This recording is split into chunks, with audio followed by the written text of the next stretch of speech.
వాడు అప్రూవ్ చేసిండు ఎల్ఆర్ఎస్ కింద ఇవన్నీ మెట్రో వాటర్ వర్క్స్ వాడు కళ్ళు మూసుకున్నాడు హెచ్ఎండిఆర్ నోరు మూసుకున్నది ఈయన కళ్ళు చెవులు మూసుకున్నారు ఇప్పుడు ఎలక్ట్రిసిటీ డిపార్ట్మెంట్ వాడు కనెక్షన్ ఇచ్చేసిండు ఇవన్నిటికీ ఎవడు కారకులు రాజకీయ నాయకులతోటి ఈ ఉద్యోగస్తుల కక్కుర్తితోని అమాయక ప్రజలకు ఎవరైతే రియల్ ఎస్టేట్ బ్రోకర్లు మోసం చేసి వాళ్ళని నాశనం పట్టించరియాల దానికి మొట్టమొదట చేయాల్సింది రేవంత్ రెడ్డి హైడ్రా ఒకవేళ సదుద్దేశంగా పెడితే దానికి రోడ్ మ్యాప్ వేసుకోవాలి ప్లాన్ ఆఫ్ యాక్షన్ చేయాలి ఎట్లా చేయాలన్న దాని మీద విలేజ్ మ్యాప్ తీసుకోవాలి సేత్వార్ తీసుకోవాలి టిప్పన్స్ తీసుకోవాలి సోర్సెస్ రిజిస్టర్ జర్యావార్ రిజిస్టర్ ట్యాంక్స్ ఏమైనా ఎక్కడ చెల్లు హైదరాబాద్ అంటేనే లేక్స్ అండ్ రాక్స్ కొండలు చెల్లు తర్వాత పహానీస్ తీసుకోవాలి 83 కంటే మొదలు ఆయకట్ రిజిస్టర్ తీసుకోవాలి ఇవన్నీ తీసుకున్న తర్వాత రంగనాథ్కి ఏదో పెద్ద ఆయన దగ్గర అల్లావుద్దీన్ అద్భుత దీపం లేదు రాంగన కొట్టడానికి అరే 1905 ఎవిక్షన్ ఆఫ్ ఎంక్రోచ్మెంట్ యాక్ట్ ఉన్నది 2007 తమిళనాడులో కూడా ఎవిక్షన్ ఆఫ్ లేక్స్ అని కొత్త చట్టం చేసిర్రు పక్క రాష్ట్రాలలో ఎట్లున్నా చూడాలి కదా ఇవన్నీ ఎక్కడ ఏంటంటే మన రాష్ట్రము దేశము నాశనం కావడానికి మనకు స్వతంత్రం వచ్చి ఓవర్ డెమోక్రసీతోని ఈ కక్కుర్తితోని 77 దాకా కరెక్టే ఉన్నది 50 ఏళ్ళు కాలే నవీన్ చెప్పినట్టు ప్రవీణ్ చెప్పినట్టు నేను 1970లో హైదరాబాద్లో అడుగుపెట్టిన 11 ఏళ్ళ వయసులో నేను చదువుకోవడానికి స్కూల్ ఎడ్యుకేషన్ ఈయనే అవన్నీ ఏం లేదు ఎప్పుడైతే 77 చెన్నారెడ్డి వచ్చి ఒక వతందారం వీకిండు ఎన్టీ రామారావు వచ్చి మొత్తం వతందారులను బీకేసిండు తర్వాత ఏదైతే ఉందో చంద్రబాబు నాయుడు వచ్చి ఎంప్లాయీ రిక్రూట్మెంట్ బంద్ చేసి పడేసిండు 92లో తర్వాత వచ్చి కేసీఆర్ వచ్చి ఈవెన్ కావల్కారులను కూడా వీకేసిండు 10,800 గ్రామాలకు 10,800 గ్రామాలల్లో 1,800 గ్రామాలు కవర్డ్ బై ఏది ఈ మొత్తం Nagarjuna Sagar Srisailam dam SRSP upper Maneru Nizam Sagar lower Maneru ఇవన్నీ ప్రాజెక్టులల్లో ఈవెన్ మంజీరాలో నేను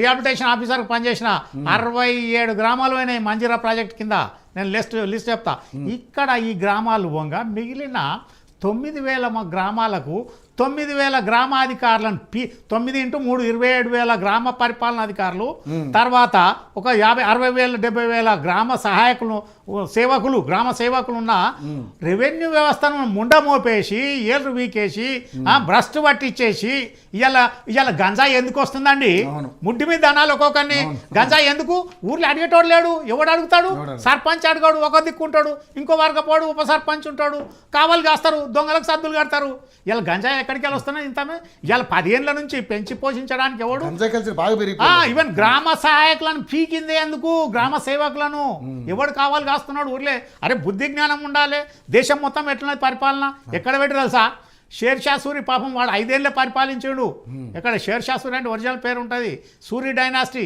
సూరి వంశస్థులు 1600 నుంచి 1605 దాకా పరిపాలించిన తర్వాత అప్పుడు ఆయన ఏమైంది ససారం బీహార్లో ఆ కోటను కూలగొట్టడానికి వీడేం చేసాడు వీడిగా చాలా యాక్టివ్ కదా ఆ డైనమైట్ పెట్టడం ఏదైతే ఉందో వీడి దగ్గరకు పోగానే ఆయన బ్లాస్ట్ అయిపోయి వీడు అడుకోదు సావంగానే అక్బర్ వచ్చిండు అక్బర్ తర్వాత అక్బర్ ఏం చేసిండు Raja Todarmal you know is godfather of the revenue department in India అయితే ఇలా చైనా చూడు విస్తరిస్తున్నది ఇండియా చూడు విభజిస్తున్నది వినరా చైనాకు ఎందుకు స్వాతంత్రం లేదు చైనా ఫ్రీడమ్ లేదు కదా చైనాలో క్రికెట్ ఆడరు ఈ జెండాలు పట్టుకొని తిరగడు జల్సా రాయిళ్ళు అవాయిగాళ్ళు ఎవడు ఉండడు కదా అందరిని తన్ని పని చేపిస్తాడు మన దగ్గర ఏమున్నది ఎక్సెస్ ఫ్రీడమ్ పనికిరాని వాళ్ళు ఇవాళ యువజన 50% 60% యువజన మొత్తము ఏం పని చేయనిస్తున్నారు ఏం లేదు కదా ఇవాళ ఎంతమంది మన దగ్గర తెలుసా ఇవాళ పేపర్ 65 ఏళ్ళు దాటిన జనాభా గతంలో 5 ఏళ్ళ జనాభా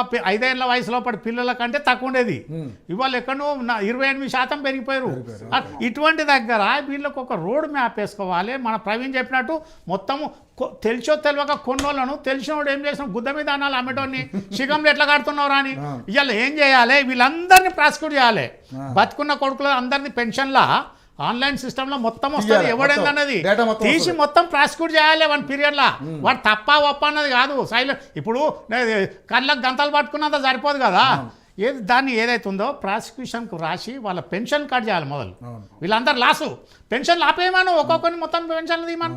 ఎవడెవడు ఉన్నాడు, ఎలక్ట్రిసిటీ వాడు, ఇరిగేషన్ వాడు, ప్లానింగ్ వాడు, రీషేన్ వాడు, మెట్రో వాడు, హెచ్ఎండి వాడు, వీళ్ళందరూ పెన్షన్ ఆపేయాలి. పెన్షన్ ఆపి మొత్తం, ఎందుకంటే ప్రభుత్వానికి నష్టం చేస్తే పెన్షన్ ఆపొచ్చు అనేది క్లియర్గా పెన్షన్ రూల్స్లో ఉంటుంది, సిసిఆర్ రూల్స్ ఉంటుంది, కోడ్ ఆఫ్ కండక్ట్ సర్వీస్ రూల్స్లో ఉంటుంది.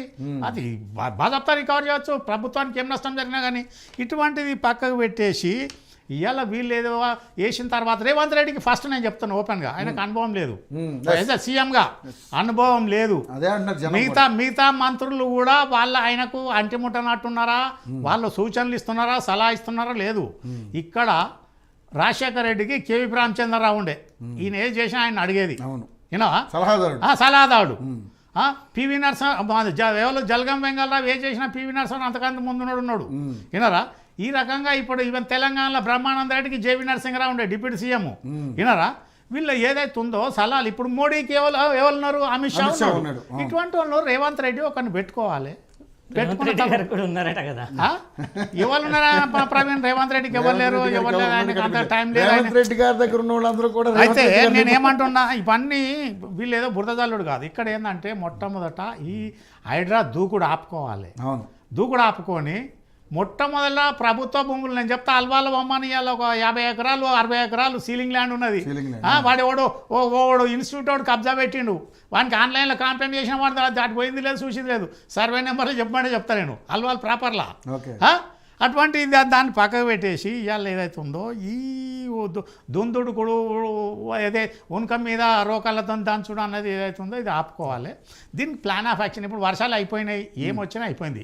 ఇప్పుడు నగేష్ చెప్పినట్టు ఏదైతే ఉందో ఫ్లడ్స్ రావడానికి కారణముగా ఏదైతే ఉందో ఎక్కడెక్కడే స్టాగ్నేట్ అవుతున్నాయి కదా. ఇలా రోడ్లన్నీ జలమయం అయిపోయి బోట్లు వేసి ఇది కాడికి వచ్చినది. చెల్లాలకి వెళ్ళి నీళ్ళు కిందికి ఎక్కడ పోతుంది మూసీకి.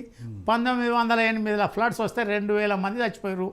2000 మందిలో ఉస్మానియా హాస్పిటల్ ఎదురుగా ఉన్న చింత చెట్టు 150 మంది చింత చెట్టుకి బతికి పట్టగట్టారు.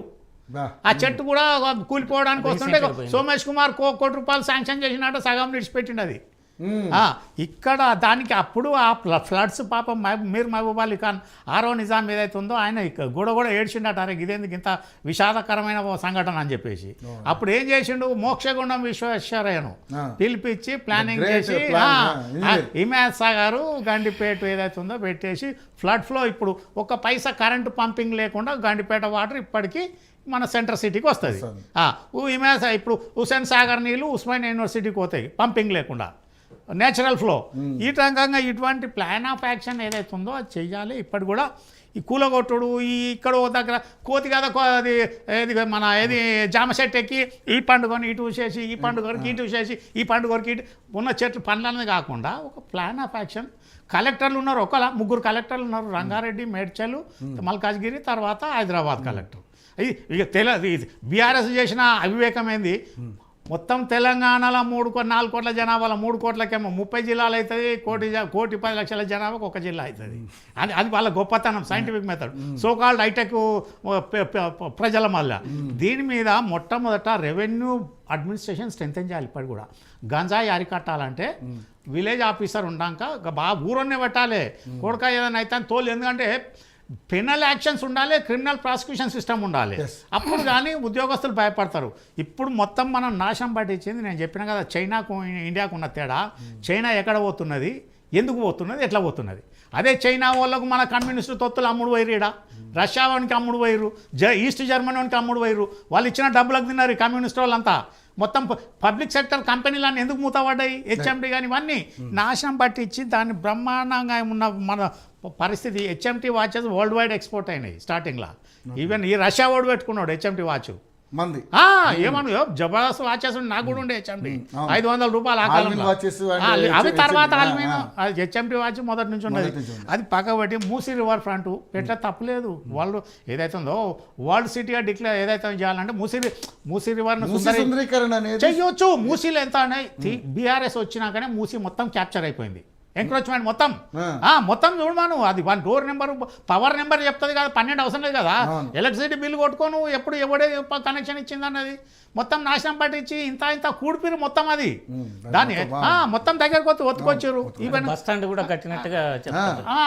అది ఇమ్లీబానాల్లో కట్టారు గడ్డ పాయ మీద ఉన్నది అది విషయం వేరే పబ్లిక్ పర్పస్ ఇవాళ మెట్రో స్టేషన్ వేసినట్టే పిల్లర్స్ ఉన్నాయి దాని మీద క్వశ్చన్ చేయడానికి ఉండదు ఇక అన్ని అనుకుంటారు బ్రిడ్జ్ ఎట్లుంటుందో మెట్రో స్టేషన్ అట్లుంటుంది దానికి ఏదో వివేకం లేని వాళ్ళు మాటలు మాట్లాడాలి వేస్ట్ అది పబ్లిక్ పర్పస్ ఉంది అక్కడ ఇక్కడ ఫస్ట్ వీళ్ళు ఏం చేయాలంటే మాస్టర్ ప్లాన్ ఏదైతే ఉందో మాస్టర్ ప్లాన్ చెప్పిన మన ప్రవీణ్కి ఏం తెలుస్తుంది 1970 ఎంసీహెచ్ మాస్టర్ ప్లాన్ అది 1980 మన హుడా మాస్టర్ ప్లాన్ అది తర్వాత హాడా మాస్టర్ ప్లాన్ అది సైబరాబాద్ మాస్టర్ ప్లాన్ అది ఇవన్నీ మాస్టర్ ప్లాన్ ఉండగా మళ్ళీ 2040 అని మళ్ళీ మాస్టర్ ప్లాన్ వచ్చింది ఇన్ని మాస్టర్ ప్లాన్లు ఉన్నాయి కాకపోతే ఇంప్లిమెంట్ అయితే లేదు కానీ సార్ ఇన్ని ప్లాన్స్ ఉన్నాయి మరి ఎందుకు గవర్నమెంట్ ఆట జోలికి వెళ్ళకుండా నేనేమంటున్నా గురువా 5 ఏళ్ళ దాకా వాడు మొత్తం వచ్చుకుంటాడు 5 ఏళ్ళే కదా అని వచ్చి నుంచి మొదలు పెట్టి మజాయిన్ చేసి కథం అయిపోతుంది 5 ఏళ్ళు చూస్తున్న వరకు 60 నెలలు ఇప్పుడు వచ్చి చూడరాదు 9 నెలలు అయిపోయి ఇంకా 6 మంత్రి పదవులు నింపలేదు మన వాళ్ళు మన కాంగ్రెస్ గవర్నమెంట్ గ్రేటు ఉన్న 3 స్టేట్లు వాళ్ళకి దిక్కు 29 రాష్ట్రాల్లో అది ఏదైతే ఉందో ఇన్ని లోపాలు ఉన్నా కప్పిపుచ్చుకునే ప్రయత్నం చేస్తున్నారు దీనికి సొల్యూషన్ అది ఎవరైనా కప్పిపుచ్చుకుంటారు మేకవాన్య పుల్లులు ఉంటారు రకరకాలు ఉంటారు అవన్నీ ఉంటుంది ఏది ఉన్నా కానీ ఇక్కడ నేనేం చెప్పినా గతంలో 10 సార్లు చెప్పిన స్వామి వివేకానంద ఆశయం ఉన్నవానికి ఇస్తే అధికారం ఇస్తే అభివృద్ధి చేస్తాడు ఆశపడ్డానికి అధికారం ఇస్తే దోసుక తింటాడు అని చెప్పిన ఆయన ఇప్పుడే కాదు ఎప్పుడో 19th సెంచరీలో మనం 21st సెంచరీలో 20th సెంచరీలో చెప్పిండు అటువంటి అప్పుడు వాళ్ళు ఇడిచిపెట్టాలి ఇప్పుడు కాంప్లెక్స్లు కడుతున్నారు వానికి మొదలు ఎస్టీపీలు ఉన్నాయా ఎస్టీపీలు ఏ కాలంలో రావాలి ఇజ్రాయిల్లో సింగపూర్లో డ్రైనేజ్ వాటర్ ఫిల్టర్ చేసి తాగే పరిస్థితిలో వాళ్ళు ఉన్నారు మన దగ్గర ఏమున్నారు ఏం లేదు కానీ ఇక్కడ గురుగారు ఇప్పుడు ఇప్పుడు ప్రజలు ఇప్పుడు మనకి ఆల్రెడీ మనం చూసాం చాలాసార్లు శాటిలైట్ పిక్చర్లు కూడా చూసాం ఎవరెవరు ఏ జోన్ లో ఉన్నారు అనేది కూడా పెద్దోళ్ళు అందులో పెద్దోళ్ళు మన పేర్లు కూడా మళ్ళీ ప్రస్తావించాలి ఎందుకంటే అందులో ఉన్న మన రాష్ట్ర మంత్రులు ఉన్నారు గత ప్రభుత్వంలో ఉన్నటువంటి మంత్రులు ఉన్నారు ఎమ్మెల్యేలు ఉన్నారు ఎంపీలు అందరూ ఉన్నారు మరి ఎందుకు వాళ్ళ జోలికి ఎందుకు పోవట్లేదు కారణం ఏంటంటే నేనేం చెప్పినా పిల్లలు చూసి పీటలు వేస్తారు జనాలు అధికారం ఎవడైతే ప్రజలు ఏమంటున్నా వినరా తినేది మొగన్ సొమ్ము పాడేది మిండెల పాట తినేది మొగన్ సొమ్ము పాడేది మిండెల పాట ఇక్కడ మిండెల ఎవడు గుస్తారు కదా మిండెల పాట అంటే అర్థం తెలుసా మిండెల అంటే నీకు తినేది మొగన్ సొమ్ము తినేది మొగన్ సొమ్ము పాడేది మిండెల పాట ఏం చేస్తారు ప్రభుత్వం ఇప్పుడే కాదు ఎప్పటి నుంచో ఎప్పుడైతే 77 తర్వాత మొత్తం రాజకీయ విలువలు అనైతికం అయిపోయినాయని చెప్తున్నా ఇబ్బంది పడుతున్నారు ప్రజలు నేను ఏమంటాను ప్రజలు కూడా ఎందుకంటే ఎవరైతే ఇండ్లు ఉన్నాయో వీళ్ళంతా మాయా మార్గం ఎరిగినటువంటి సాటిలైట్ లో చూసి చెరువు ఇది బఫర్ జోన్ ఎఫ్టీఎల్ అని తెలుసుకునే పరిస్థితి వాళ్ళకి లేదు అదే అట్లా నాలెడ్జ్ లేదు కదా అవన్నీ టెక్నాలజీ ఉన్నది అదే సాటిలైట్ ఇస్రో మ్యాప్లు ఉన్నాయి అవన్నీ ఉన్నాయి వాళ్ళకు తెలవడానికి నేను ఏం చెప్పినా వాళ్ళని మోసం చేసిన వాళ్ళని ప్రాసిక్యూట్ చేయాలని ఏం చేయాలని మీరు అన్నారు మోసపోయిన వాళ్ళని ముందు ప్రాసిక్యూట్ చేయాలి కానీ వీళ్ళు దాదాపుగా 30 ఏళ్ళ నుంచి ఉంటున్నారు నేను చెప్తా రవి ఇప్పటి కూడా వాళ్ళ సొల్యూషన్ ప్రవీణ్ 30 ఏళ్ళలో కూడా నేను ఏమంటున్నా వీళ్ళు ఎంతమంది నష్టపోయారో అంతమందికి ఇప్పుడు ఎక్కడ కొంగరకాల కుర్దు కొంగర రావిరాళ్ళ 1200 ఎకరాలు ఎండోమెంట్ ల్యాండ్ మన వక్ఫ్ ల్యాండ్ ఉన్నది అక్వైర్ చేయి వాళ్ళందరికీ 1400 ఎకరాలు దేవరంజాలు ఉన్నది ఎండోమెంట్ కు డబ్బులు కట్టు తీసుకొని ఇచ్చేయి వీళ్ళందరూ నష్టపోయి రిప్లై చేయి 3000 ఎకరాలు జవహర్ నగర్ ఉన్నది రిప్లై చేయి చెప్పు వాళ్ళు ఎవరు సలహాలు సూచనలు ఎవరు దేకరు కదా వాళ్ళు ఎంతసేపు ఇప్పుడు ఏదైతే ఒక ఇండియాలో ప్రపంచం మొత్తంలో ఒక రీసెర్చ్ సెంటర్కి ఏమైందంటే ఒక్కొక్క దేశంలో ఉన్న పీతలు అన్నిటి తెప్పించారు పీతలు అన్ని పీతలు తెప్పించారు మొత్తం 200 దేశాల పీతల బాక్సులు వచ్చిన తర్వాత 199 పీతల బాక్సులు సీల్డ్ వచ్చినాయి ఒక్క బాక్స్ సీల్ రాలేదు కవర్ కూడా లేదు ఏంద్రా ఇది అంటే ఇది ఇండియాకి వెళ్ళి వచ్చింది ఎందుకంటే ఒక పీత మీదకి ఎక్కితే ఒక పీత కింద విన్నారా అయ్యో మన ఇండియన్ మెంటాలిటీ అది కరెంట్ పోయిందనుకో పక్కింట్లో ఉందా పీకిందా అని చూస్తాం మన కరెంట్ డిపార్ట్మెంట్ సైకాలజీ ఎప్పుడే కానీ హౌసెస్ డిమాలిషన్ ఇప్పటికైనా మన నగేష్ గారు సలహా ఇవ్వాలి వాళ్ళకు ఏదైతే ఉందో ఈ చిన్న పెద్దోళ్ళని ఇప్పుడు డిస్టర్బ్ చేయకూడదు. నువ్వు ప్లాన్ ఆఫ్ యాక్షన్, మండల్స్ ఉన్నాయి, తహసీల్దార్స్ ఉన్నారు, వాటి విలేజ్ మ్యాప్స్ ఉన్నాయి, సర్వే డిపార్ట్మెంట్స్ ఉన్నాయి, శాటిలైట్స్ ఉన్నాయి. ఇవన్నీ సర్వే చేసిన తర్వాత నువ్వు క్లియర్ కట్ చేసుకొచ్చినాక నేను చెప్పినా కదా, ఇప్పుడు కొల్లూరు అవతల కొల్లూరులో గవర్నమెంట్ ల్యాండ్ ఉన్నది. అయితే తర్వాత 111 జీవో అవన్నీ కొట్టు లేదు. ఇప్పుడు కొల్లూరు కానీ, దేవర్ ఎంజాల్ కానీ, తర్వాత జవహర్ నగర్ కానీ, కొంగర కుర్దువాక ఏ కానీ, బి కానీ, తర్వాత రావిరాల్ కానీ, ఇటువంటి దగ్గర ఏదైతే ఉందో వీళ్ళందరినీ రీలోకేట్ చేయాలి. నష్టపోయింది అది, ఎందుకంటే గవర్నమెంట్ బాధ్యత. నువ్వు డబ్బులు దొబ్బినావు, గవర్నమెంట్ రిజిస్ట్రేషన్ ఫీజు తీసుకున్నావు, బిల్డింగ్ పర్మిషన్ ఫీజు తీసుకున్నావు, పవర్ బిల్ దొబ్బుతున్నావు, వాటర్ బిల్ దొబ్బుతున్నావు, ఇవన్నీ తీసుకున్నప్పుడు నీ బాధ్యత లేదా? బికాజ్ ఎప్పుడు వాళ్ళందరికీ ఆల్టర్నేట్ ఇవ్వాలి, వాళ్ళకు ఫైనాన్షియల్ ఇన్స్టిట్యూషన్స్ ఇవ్వాలి. తర్వాత ఇంకొకటి ఏంటంటే వీళ్ళందరినీ ప్రాసిక్యూట్ చేయాలి, వాళ్ళ పెన్షన్ ఆపాలి. పెన్షన్ ప్రాసిక్యూషన్ ఎక్కడ ఉన్నది? ఏదో అధికారుల మీద ఆ రకమైనటువంటి ఉక్కుపాదం మోకపోతే కష్టం. అంతే, అదొకటి. ఇప్పుడు ఆదాయాన్ని కూడా రాబట్టుకోవాలంటే గ్యారెంటీ ఏంది? వాళ్ళ మీద చర్య తీసుకోకపోతే అంతే కదా, చేస్తారు. మళ్ళీ చేసుడు కాదు. ఒక్కడు 3 ఏళ్ళకి ఎక్కువ హైదరాబాద్ ఇవ్వద్దు. వాడు ఇన్నే గాను ఎద్దు లెక్క ఒక్కొక్కడు 10 ఏళ్ళ నుంచి 15 ఏళ్ళ నుంచి హైదరాబాద్నే తిరుగుతాడు. వాడిని ఇటుకెళ్ళి షిఫ్ట్ చేయరు, అవతలని ఇవతలు రానియరు. ఈ రకంగా ఏంటంటే చాలా రిఫార్మ్స్ చేస్తే కానీ ప్రజలకు న్యాయం జరుగుతుంది. ఇప్పుడు అంతా కంకణ బద్దులో ఉన్నారు. ఏదో 24 ఏళ్ళలో చేసిన మన నవీన్ పట్నాయక్, యోగి ఆదిత్యనాథ్, మనోహర్ పారికర్, శివరాజ్ సింగ్ చౌహాన్ అటువంటి వాళ్ళు ఉన్నవాళ్ళంటే ఇక్కడ రేవంత్ రెడ్డికి రోజు ముడి కింద మంట పెడతా ఉంటారు. అయితే ఈనూరి 29,000 జడ్జిమెంట్ ఉన్నాయి మా వివిధ కోర్టులల్లో. 10-20 తక్కువ 29,000 కోర్టు కేసులు జడ్జిమెంట్లు ఏంటంటే హైకోర్టులల్లో, సుప్రీంకోర్టులో ఏదైతే ఉందో ఈ చెర్లు కుంటలు మొత్తానికి డిమాలిషన్ చేయాలి. ఒకవేళ తెగిపోయిన చెర్లు కుంటలను కూడా రిస్టోర్ చేయాలి. వాటర్ బాడీస్ని ప్రొటెక్ట్ చేయాలి. ఎన్విరాన్మెంటల్గా ఉన్నది, గ్రీన్ ట్రిబ్యునల్స్ ఇవన్నీ ఉన్నాయి. తర్వాత ఈ రియల్ ఎస్టేట్ కార్పొరేట్ ప్రవృత్తికి చరమగీతం పాడాలి గవర్నమెంట్. అంతేగాని నువ్వు ప్రజలు ఇవాళ న్యూఢిల్లీ కానీ, లేకపోతే చండీగఢ్ కానీ, లేకపోతే జైపూర్ డెవలప్మెంట్ వీళ్ళు ఏదైతే ఉందో నోయిడాలో కానీ గవర్నమెంట్ ప్లాటింగ్ చేసి గవర్నమెంట్ అమ్ముతుంది. అట్లా ఆ సిస్టమ్ ఫాలో కావాలి. ప్రవీణ్ గారు, నిజంగానే మరి ఇప్పుడు